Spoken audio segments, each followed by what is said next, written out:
Calicut start ചെയ്യുന്ന സമയത്ത് സാറിന്റെ ഏറ്റവും കൂടുതൽ ശ്രദ്ധ കൊടുക്കുന്നത് തീർച്ചയായും കാലിക്കറ്റിനാവുമല്ലോ. അത് കഴിഞ്ഞിട്ട് ഒരു ഡിഫറെന്റ് കൾച്ചറാണ് തൊട്ടടുത്താണെങ്കിൽ പോലും നമ്മളെ കണ്ണൂരുള്ളത്. അവിടെ എങ്ങനെയായിരുന്നു തുടങ്ങിയത്? കാലിക്കറ്റ് വെച്ചടി മുന്നോട്ട് പോയത് ഭയങ്കരമായിട്ട് ഒരു സന്തോഷം, ഒരു കോൺഫിഡന്റ് വന്നു. കാരണം നമ്മള് ആദ്യം ചിന്തിച്ചത് ഇത് മാറ്റിയെടുക്കണം, നമ്മളെ മനസ്സിൽ അതാണ് ഉള്ളത്.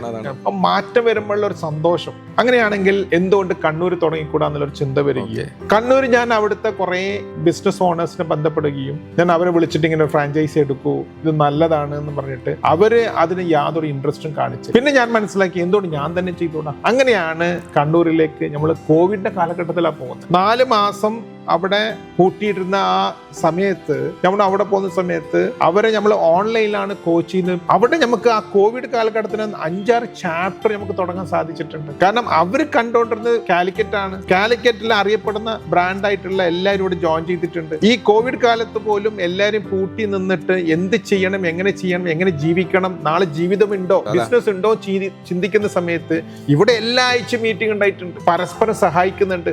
ഓക്സിജൻ വേണ്ടവർക്ക് ഓക്സിജൻ കൊടുക്കുന്നുണ്ട്. ഹോസ്പിറ്റലിൽ എന്തെങ്കിലും ആവശ്യമുണ്ടോ, അടിസ്ഥാനപരമായിട്ട് ബിസിനസിന് അപ്പുറത്ത് ഒരു സ്നേഹബന്ധമുണ്ട്, എല്ലാത്തിനും ഒരു സഹായമുണ്ട് എന്ന് പറഞ്ഞപ്പോൾ അത് കണ്ണൂരിന് അതൊരു അടുത്ത ഇത് നോക്കും. എന്നും കണ്ണൂര് കാലിക്കറ്റിനെ കണ്ടുകൊണ്ടാണല്ലോ മുന്നോട്ട് പോകുന്നത്.